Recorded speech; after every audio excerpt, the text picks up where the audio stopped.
The first wave of entries.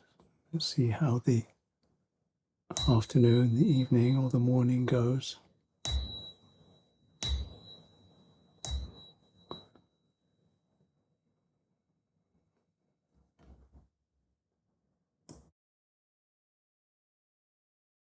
Welcoming in this gathering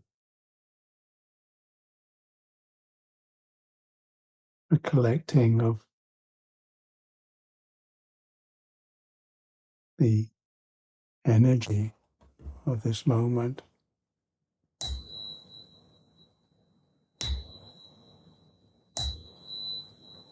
In the particular time, place, here now.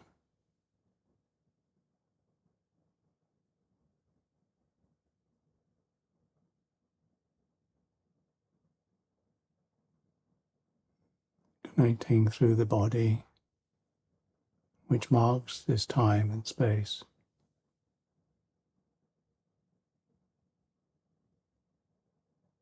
Perception of this body.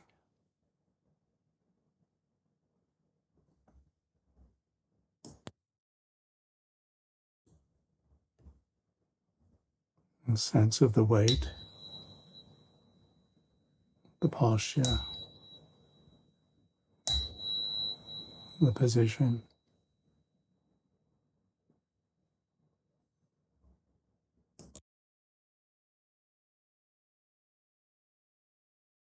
The breath.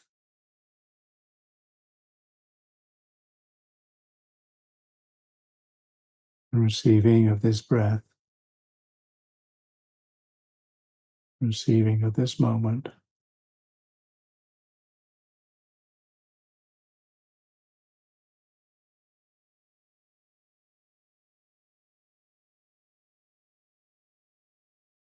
Receiving life.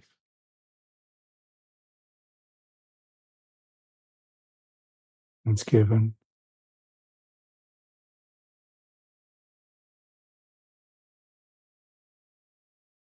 And the release.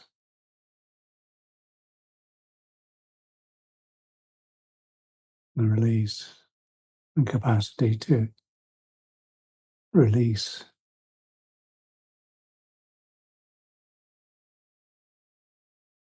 Expectation, hope, worry, regret.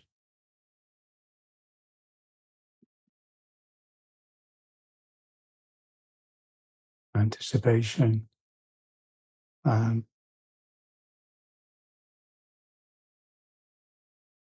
in this gathering, this here, this now.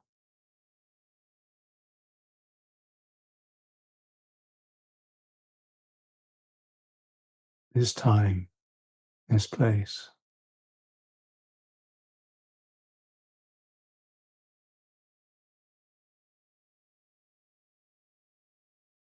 This trust. This is trust.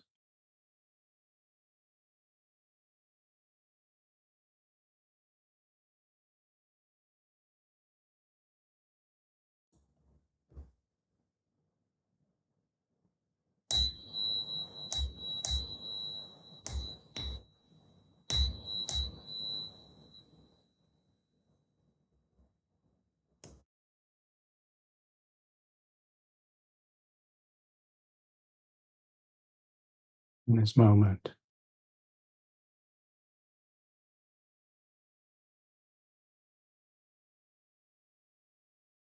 The acceptance and this practice of this acceptance of this experience.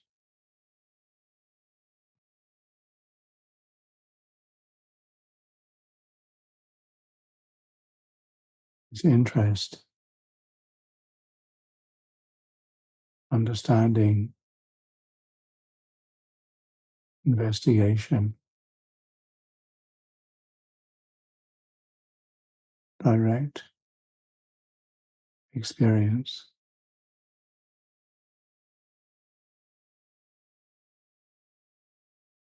and allowing the energy to gather,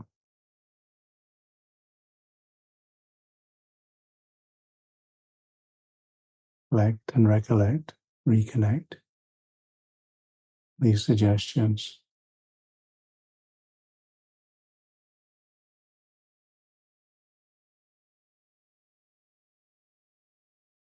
It's hard.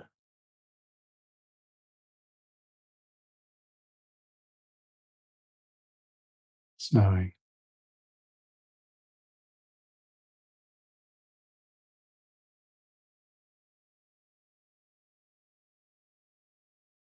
Particular.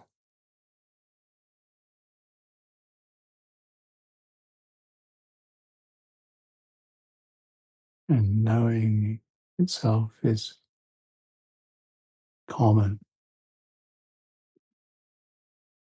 underlying.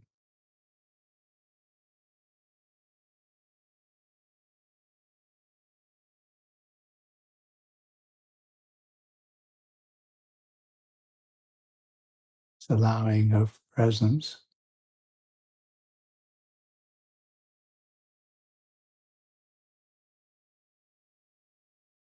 It's accepting of the present.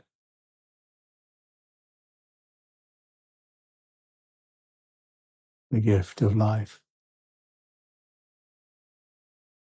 And the response and release.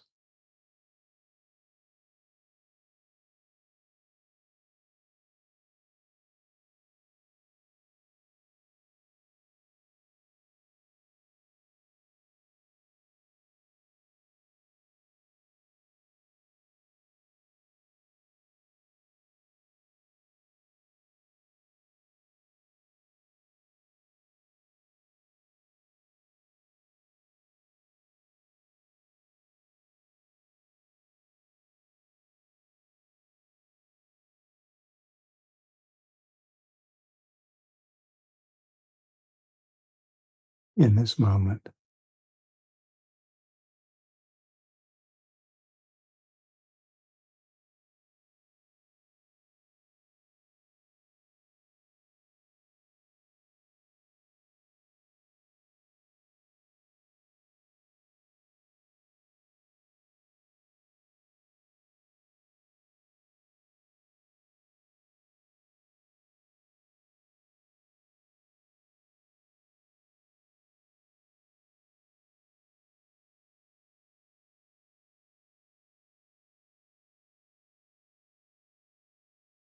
This space.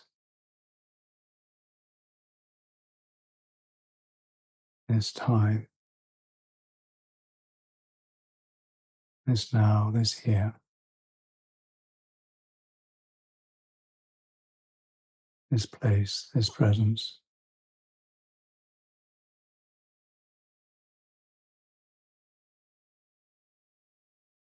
This awareness.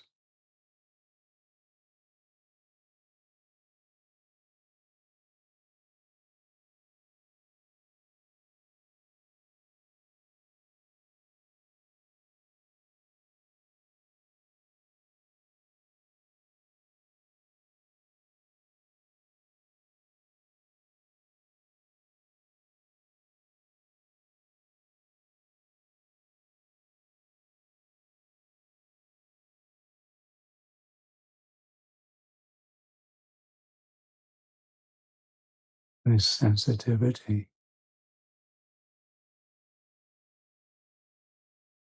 This aliveness.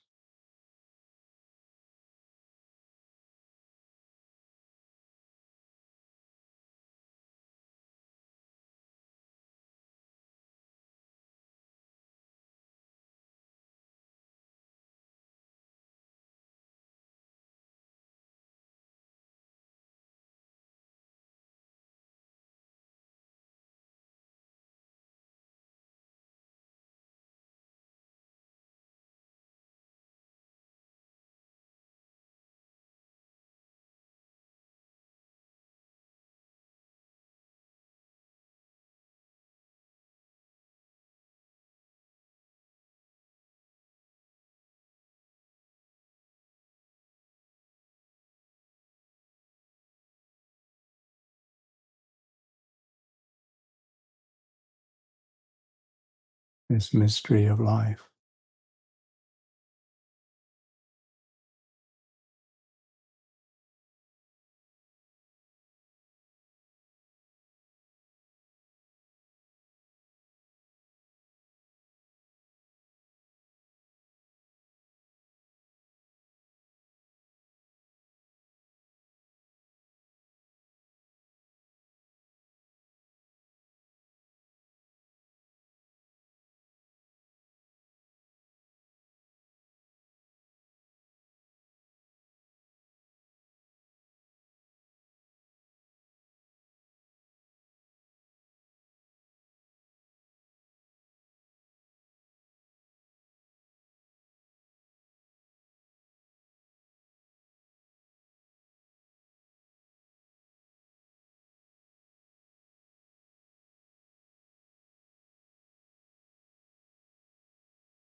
The breath.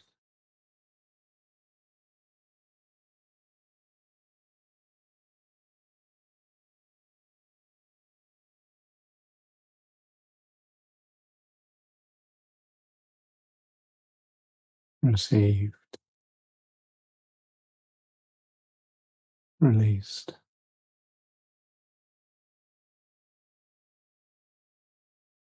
A rhythm in that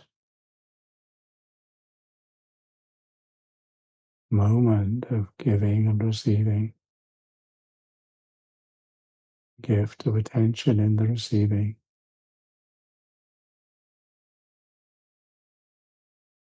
release into the unknown.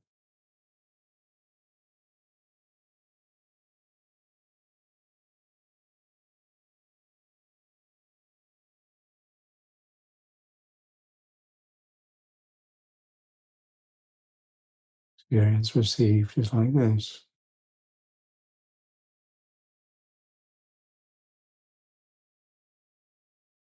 A release, not knowing.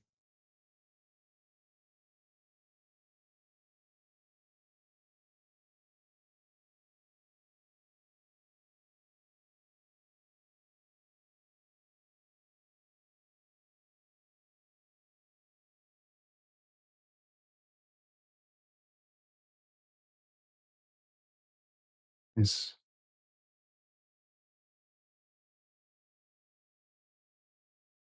presence.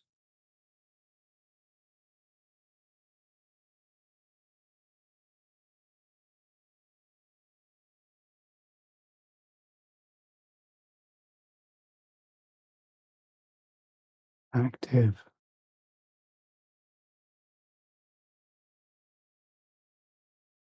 complete, the knowing.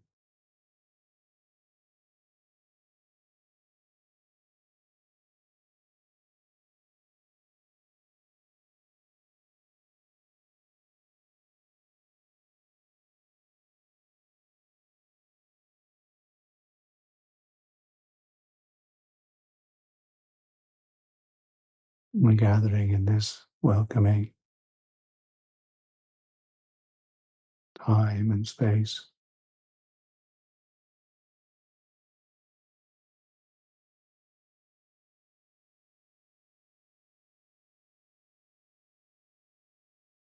This here, this now.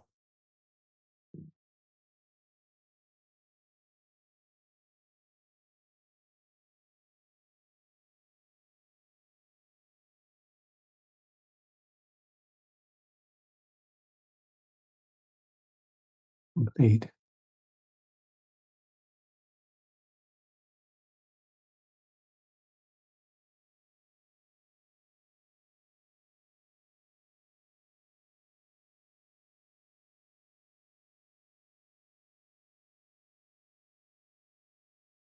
Welcoming.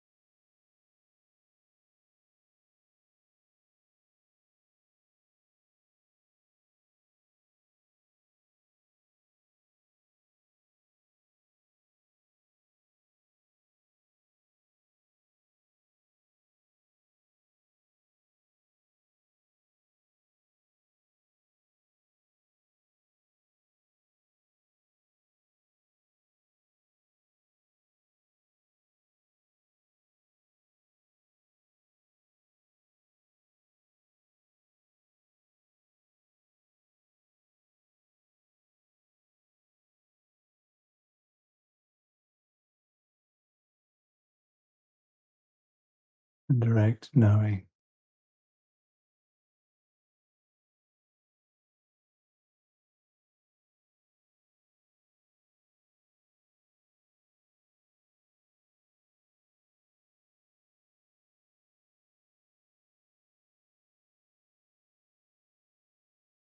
Direct experience.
Birth and death.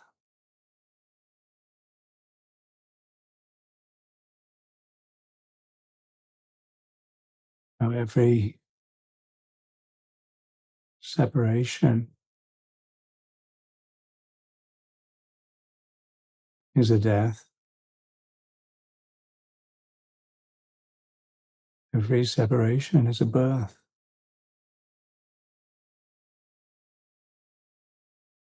Yeah, and this is what we share, all beings, and this is where we are, brothers and sisters.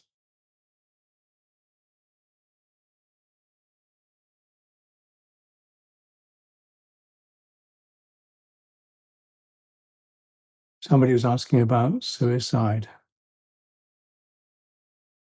what that means.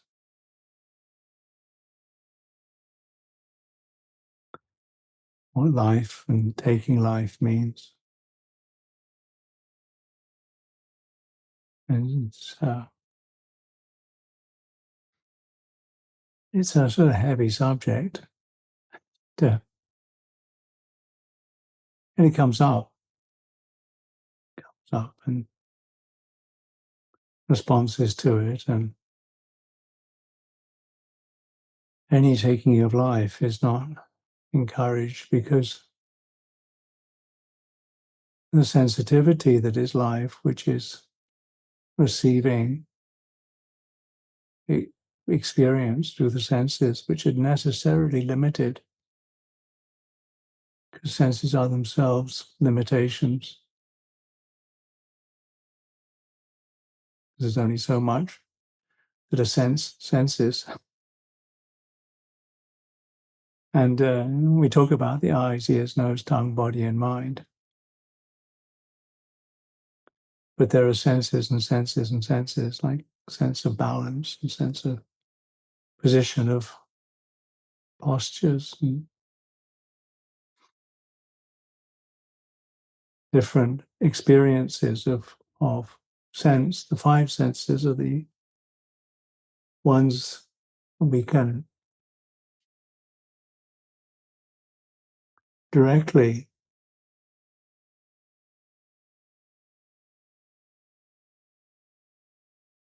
send out our expectations to and block, or because those are the ones that when we see something, the impulse to see something, the attention that's given, and then the stimulation that comes from that, and then the interpretation and all that.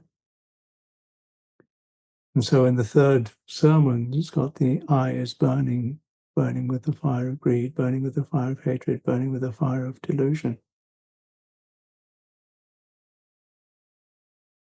The object of the eye is burning with the fire of greed, burning with the fire of hatred, burning with the fire of delusion. Eye consciousness, that which makes it present, is burning with the fire of greed, burning with the fire of hatred, burning with the fire of delusion. And this is the nature of these senses, the five senses, and then the other experiences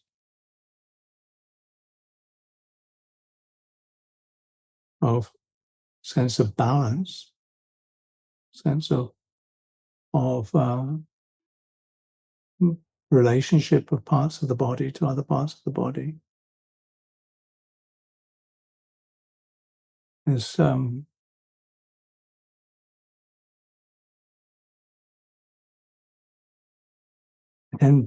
how the mind works itself, sensing within the mind of the mental objects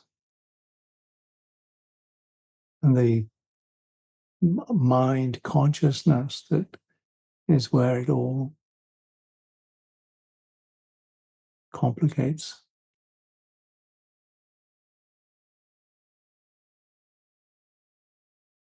And that's the vijnanam as a sense consciousness.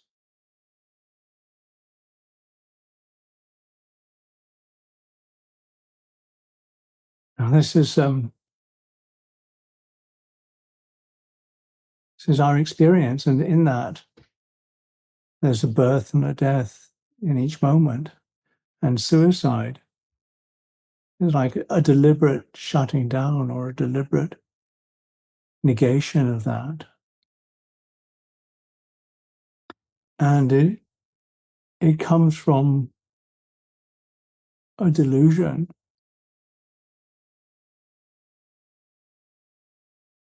that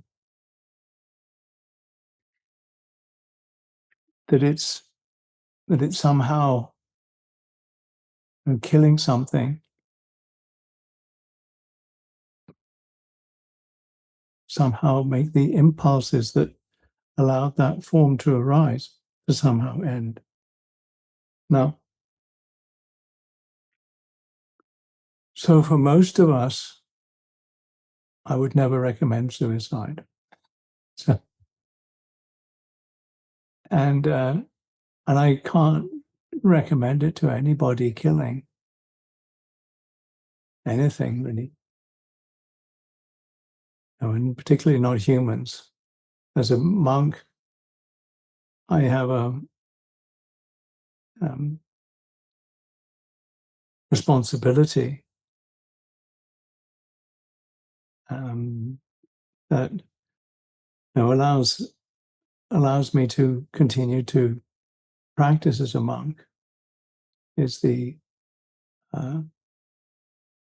sanctity of human life from the beginning to the end, and start and possibility to final shutting down. Because this structure of a human is amazing. It's of all the separations that beings can experience, the human separation is that most fortunate in its linking possibilities. Because its kamma, its capacity to act, and its capacity to understand, and its capacity to manipulate is the highest of any beings. Intentional manipulation is what human beings do. It's what Mano is about. Mano is that thinking and directing and volitional stuff. So in Pali, there are three terms. There's citta, vijnana, and mano. And those three are often translated as consciousness or mind or heart. And in some cases, they're almost used, the translations are used interchangeably. There is a distinction, and a distinction can be made for the sake of analysis. It's all distinctions are in some ways a birth and a death, because they're cutting off of possibilities as soon as there's any sort of limitation. There's a cutting off of other possibilities. Any choice is both a birth and a death. And I think for a suicide is a deliberate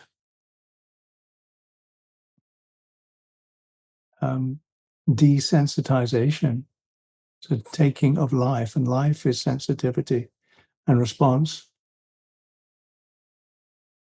And if that life turns in on itself, that's a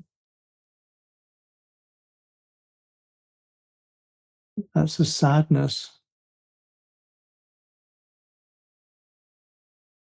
and a missing of an opportunity.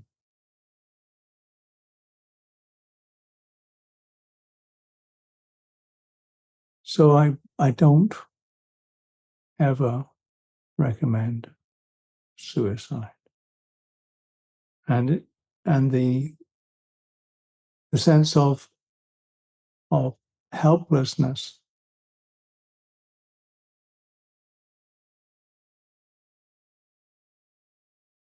is not something that I would ever encourage, because every birth, the sense of volition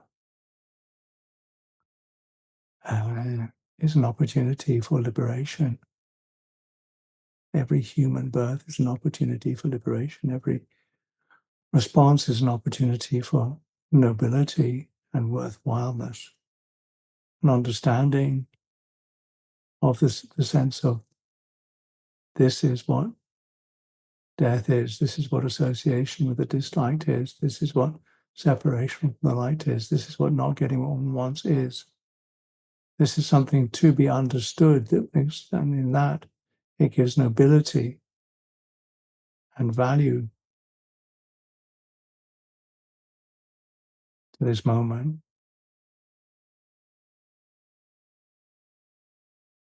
And in it also, there's a recognition of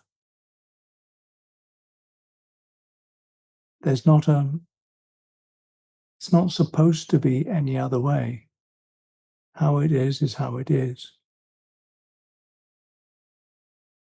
And the sense of inadequacy that drives the sense of neediness, or the sense of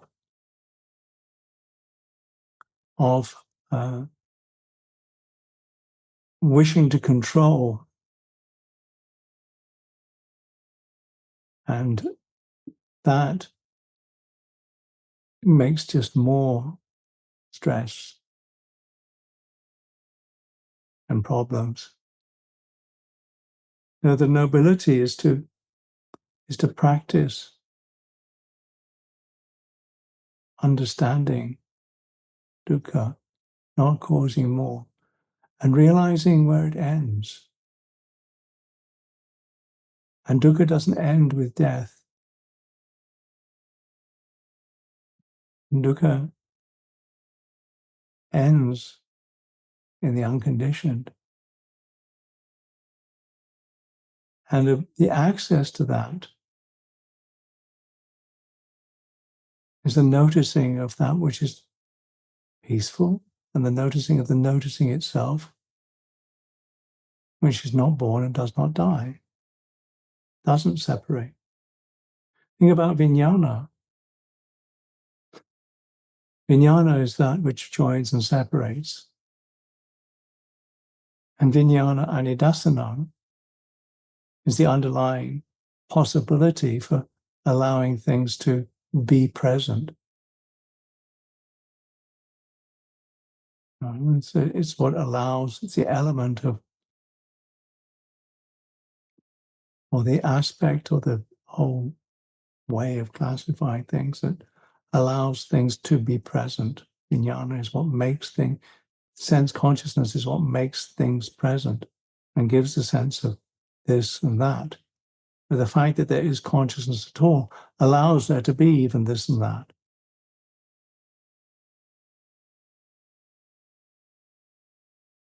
And the way to the deathless is through that knowing. And one of the things that can be known is, one of the things that really complicates is thought. That's why I really encourage the knowing of what is not thinking.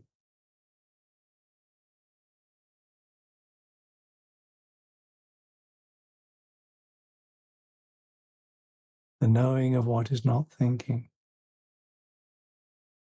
What's not thinking? What's the space around a thought? And what knows that knowing?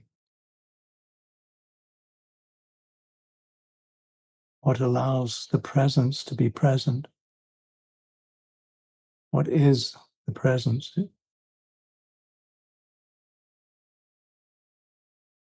It's, in English you have this sense of a present being something that's given, and presence, they probably have different origins in terms of they sound about the same, and they can give a direction to this giving. And in giving, there's a sense of sufficiency and a sense of release, a sense of not needing anything, and a sense of not wanting to get rid of anything, and a sense of release. That's what giving is about. It's about letting go. That's why it's so important. And so in the meditation, the sense of giving attention, the sense of giving, what is collected is just the energy of this presence. Collecting in terms of not scattering and not confusing, not muddying. The hindrances are about coloring or muddying or boiling or just tangled up.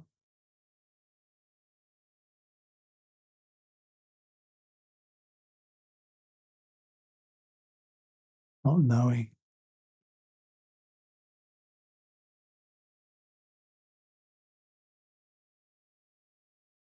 Because this moment is known, it's knowable, and it's known.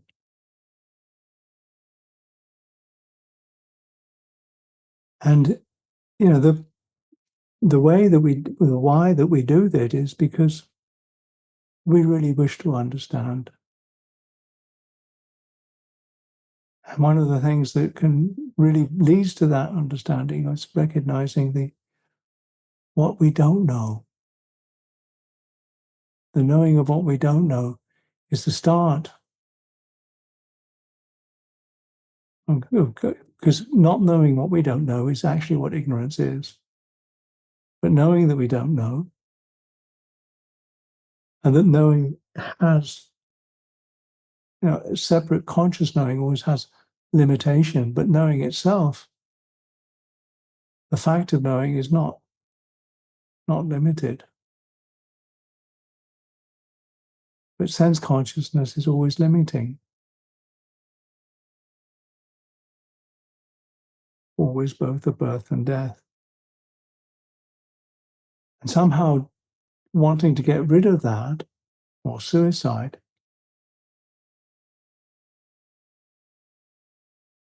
is really, really not a good idea.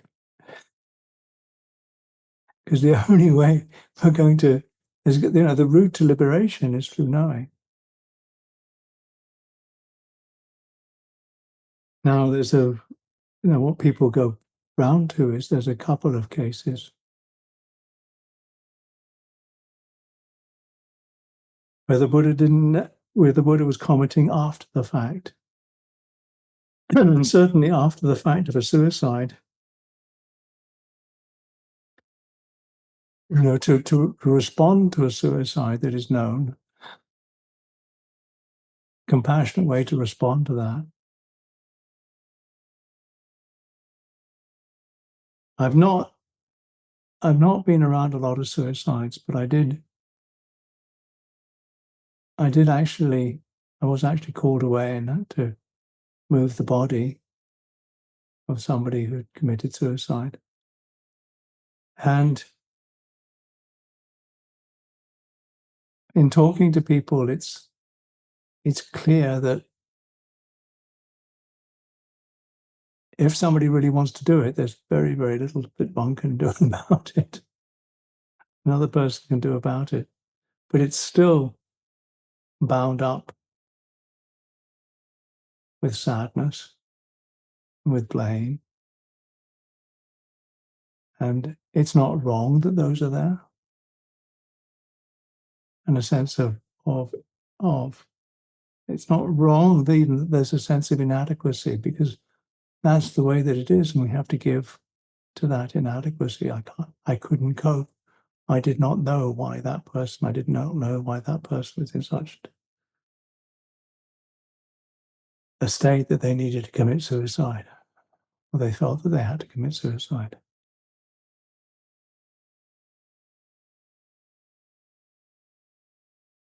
And it's such a painful, for those that are left behind.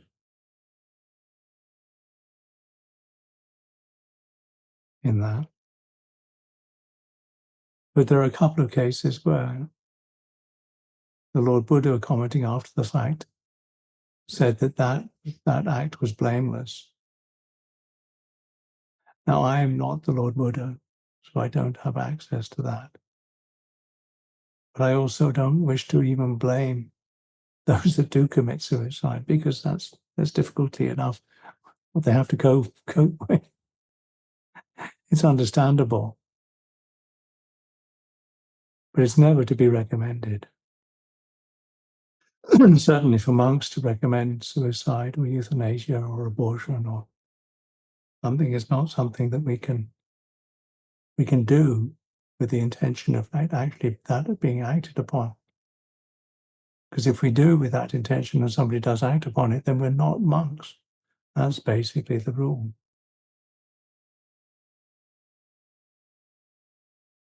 And we can't, that's, so the human birth is honored, and is given its value, because it is a given value. It is a given value. It's a whole possibility from the first to the last moment. With the way that the human existence is, because when the burning of the eye, ear, nose, tongue, body, and mind is known, then there's the cooling of it. This is how it is. This is what separation is. Now, the third. Now, this is what the power of transformation is. If the moment of the eye, ear, nose, tongue, body, and mind, if that's really known, if the knowing is known at that moment, that's the transformation. That's cool. The transformation is not to more heat, it's cool. It's not making any further problems, and that's where the fire can go out completely. And the fire of greed, the fire of hatred, the fire of confusion. Because if when the fire of confusion is the root, the fire of ignorance is the root. Not understanding the way things are is the root of all our problems. And not knowing that we don't understand the way things are. Because that not knowing what we don't know is ignorance. If there's the acknowledgement, I really don't know what's happening and what's going to happen next, and how this moment really is. I'm just experiencing this sense of separation, this sense of although we can talk about feeling a sense of connectedness, actually what we experience is a sense of separation. We don't know what other beings are experiencing. We don't really know what's happening. But if we know that that's the case, then in that knowing of that ignorance and the acceptance of that gift, of this limitation, this moment, we fully accept the present.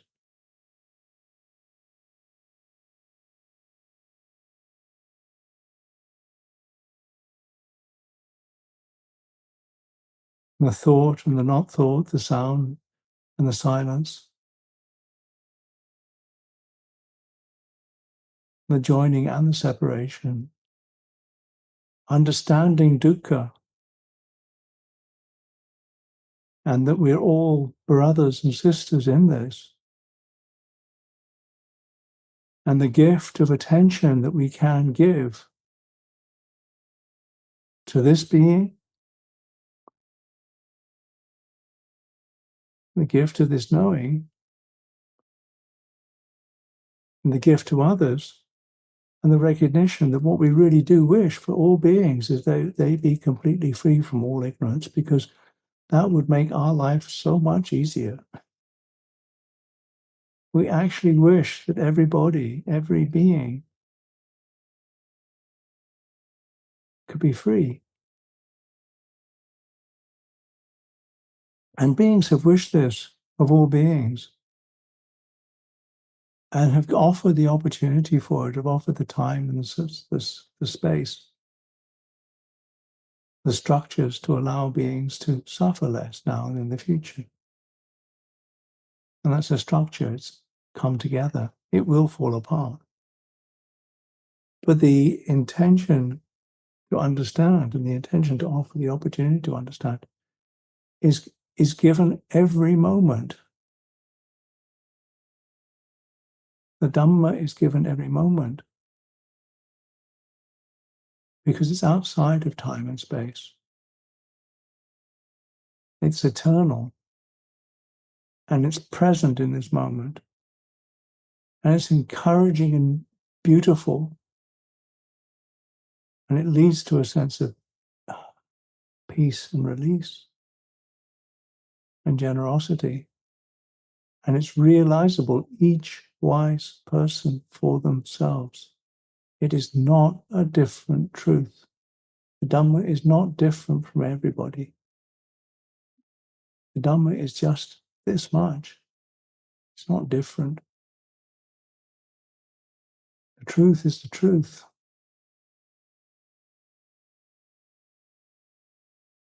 And this is the noble relationship and the noble life, the worthwhile life, the one that makes one sense,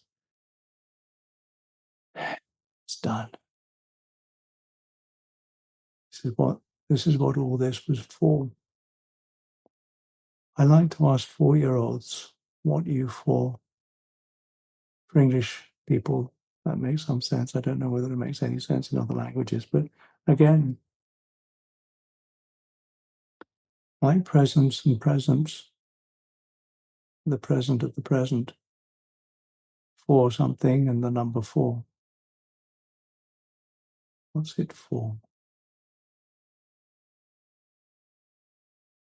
What's life for? What is this birth and death for? But to realize the deathless. And what happens then, and how this body happens after life, and what happens to it all? No problem. No, the concern about whether there is an outside reality or inside reality, if there's an absolute reality, whether there really is something out there, all of that's to do with the assumption that there's something here, there's something permanent here, so there must be something outside that I can somehow know.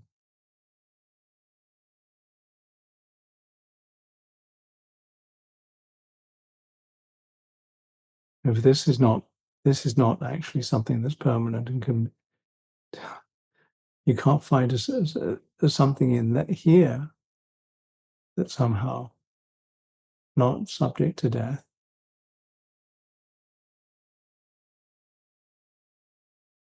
then why do you expect to find it outside? It's just like this, neither inside nor outside. Outside of time and space means neither inside nor outside of this apparent, and in all it's complete in this moment.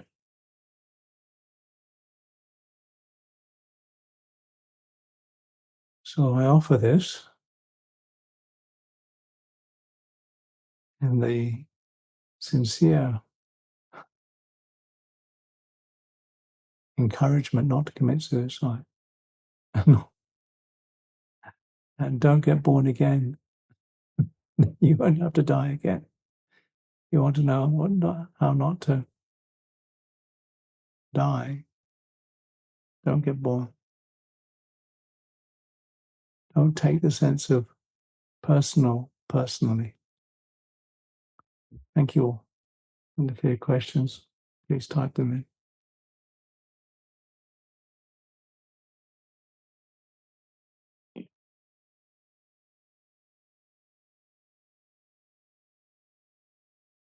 Then if there are no questions, never mind. Oh, there is a chat.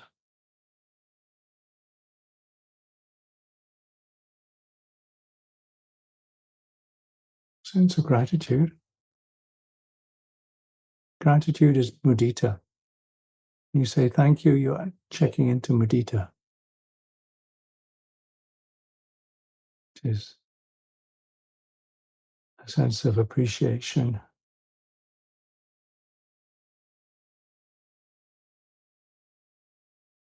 Gosh, lots of mudita. How would you comment about the situation that without a child amongst the Buddhist community, the sort of remembering previous lives? Remembering previous lives, I think that's about. Well, His Holiness the Dalai Lama has said that he doesn't remember his previous lives now. And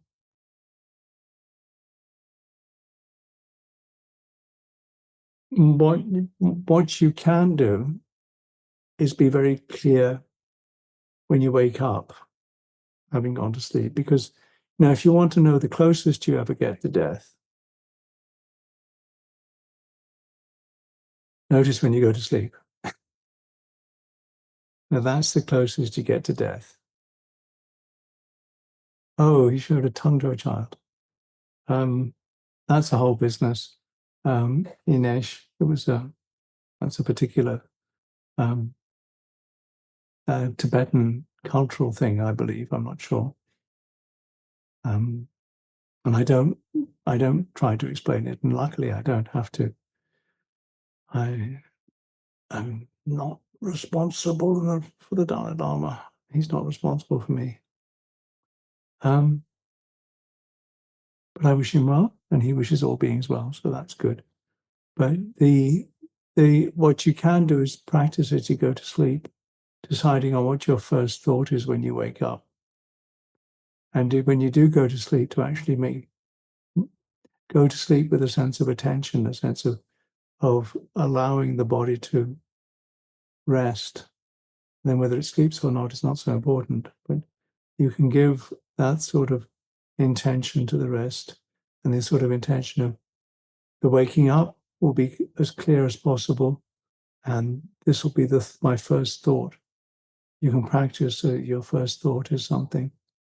You just have to decide what it's going to be, think it, and then if you wake up or at any time during the night, as soon as you remember, then think the thought, and then soon enough, maybe one day, maybe 10 days, maybe 3 months, it'll start happening automatically. But you do have to keep persisting with that. And similarly, people, I would have thought that there's something about that when one gets to remembering past lives. But I don't know. And I know that I don't know. And I don't want to make any problems about not knowing that I don't know. Or what I don't know. Knowing that I don't know. What's the opposite to laziness? And what gives a sense of urgency?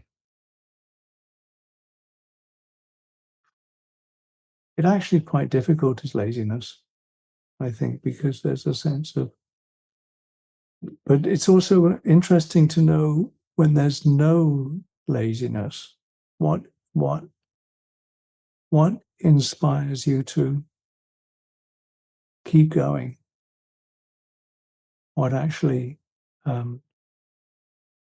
spurs you on, and that's an investigation.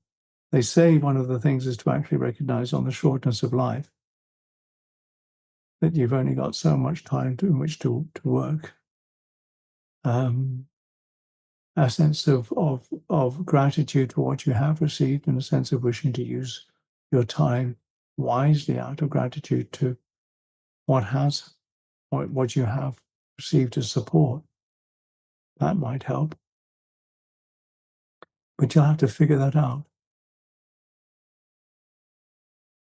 Gosh, Inesh, Vipassana retreats as well. SN Goenka.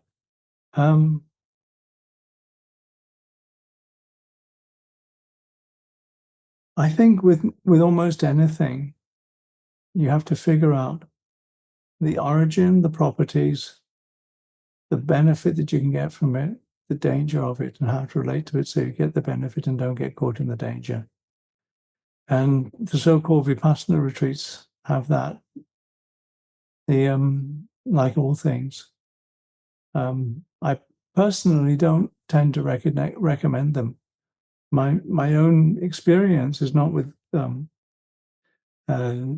teacher Goenka directly, but through somebody else who was also taught by the teacher of Goenka. The first teacher that I had in meditation techniques was somebody who was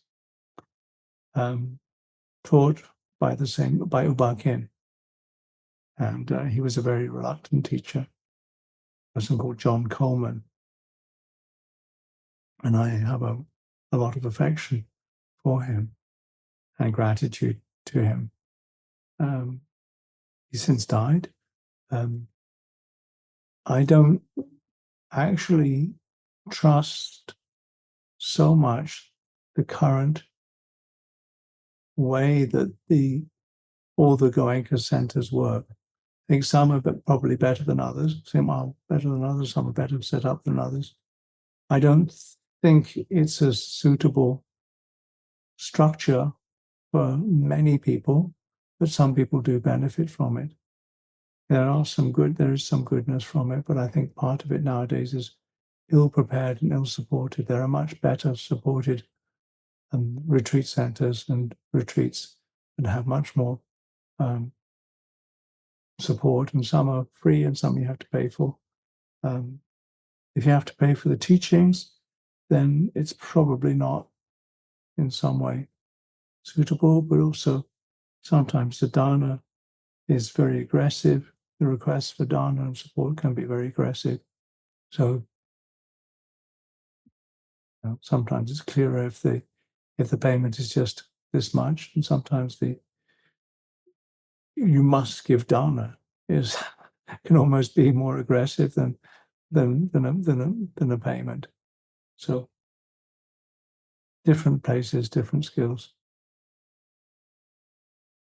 In many cases, after a meditation session, when I complete it, I get anxiety and a sense of emptiness that goes away after 30 minutes.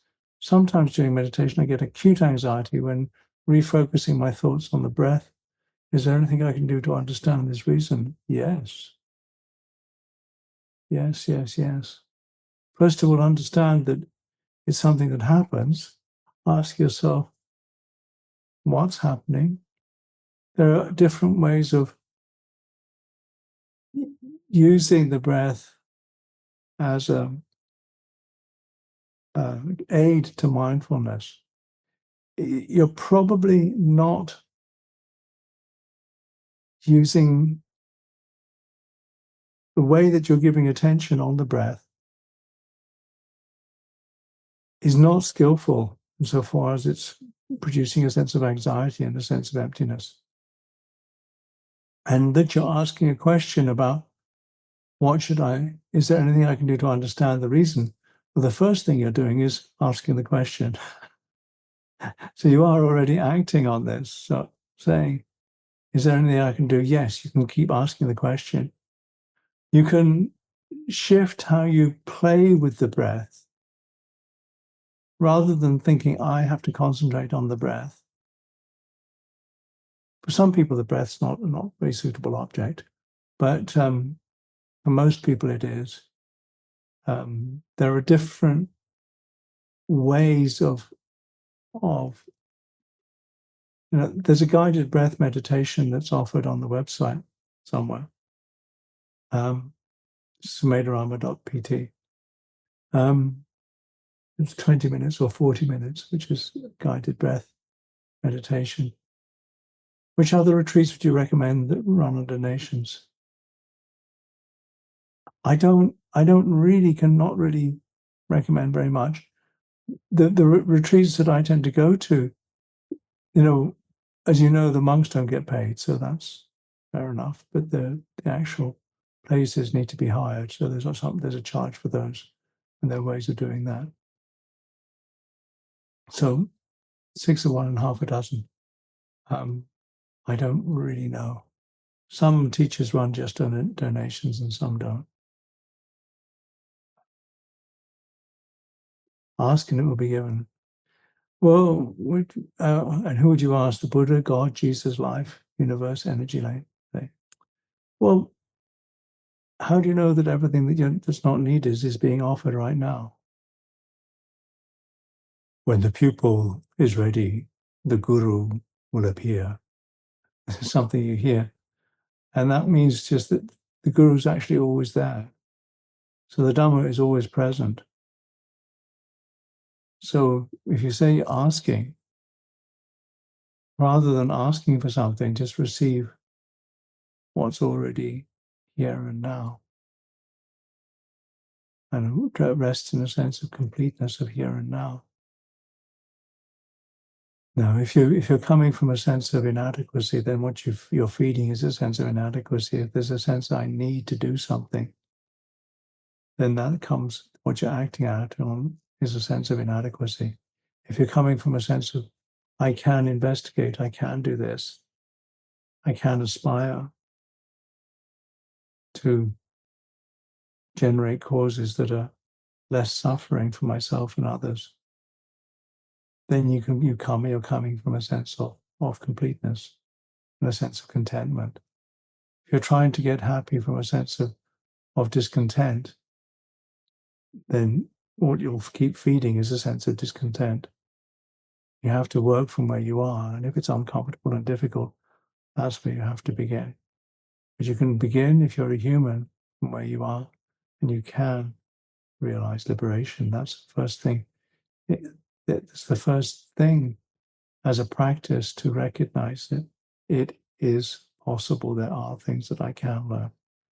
The guru is here and now. The Dhamma is here and now. The teacher is this moment.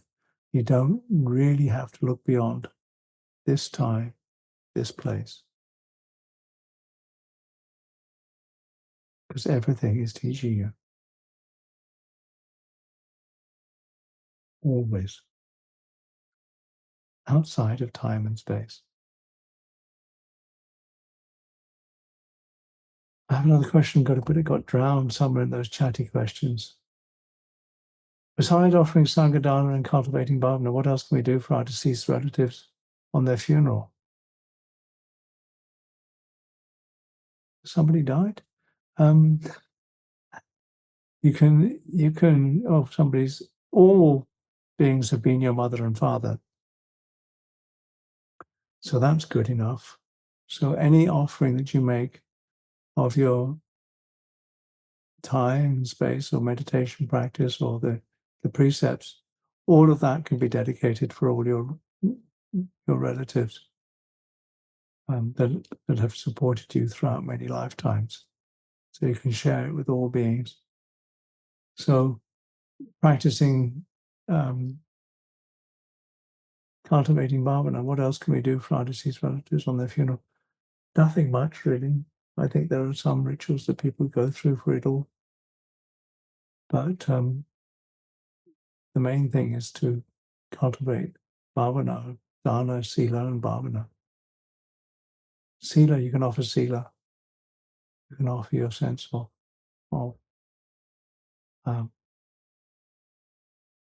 vulnerability and respect.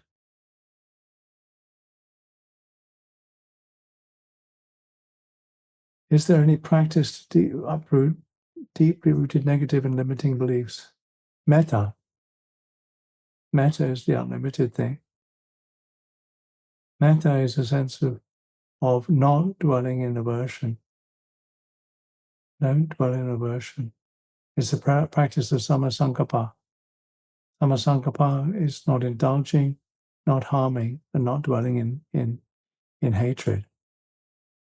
And that's the practice of metta. That's always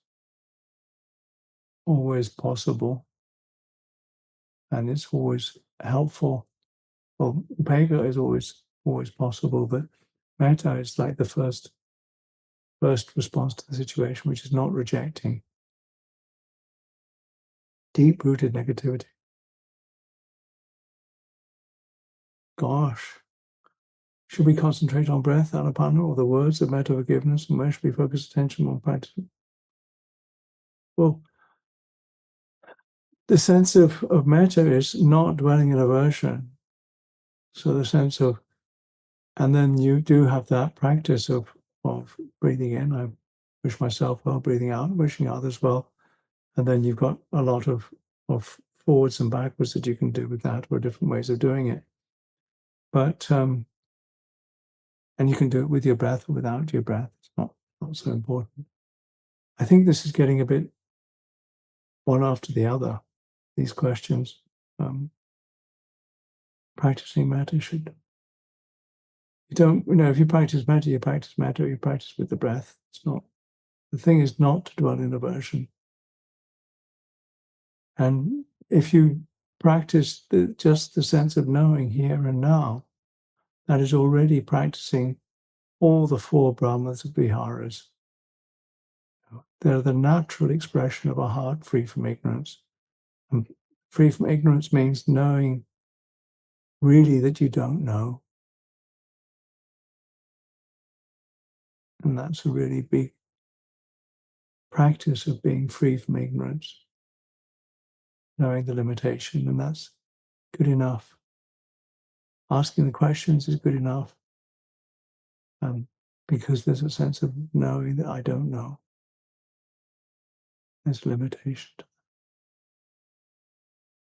Thank you all. I think that's probably enough of the questions.